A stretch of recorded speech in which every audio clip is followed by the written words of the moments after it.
जल है तभी तो कल है, जल ही तो जीवन का आधार है।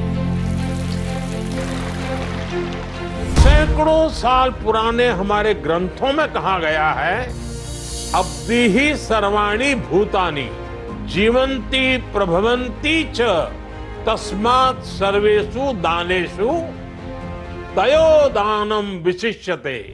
अर्थात सब प्राणी जल से ही उत्पन्न हुए हैं, जल से ही जीते हैं।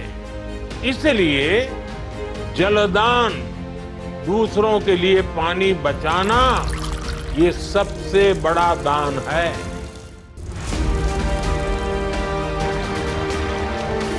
જે પ્રમાણે મહાવીર ભગવાને એ વખતે એમણે કીધું હતું કે પાણી ઘીની જેમ વાપરજો, છતાંય 10 રૂપિયા કે 20 રૂપિયાની પાણીની બોટલ લઈએ છીએ, 2 ઘૂંટડા પીએ છીએ અને એમનું એમ મૂકીને જતા રહીએ છીએ.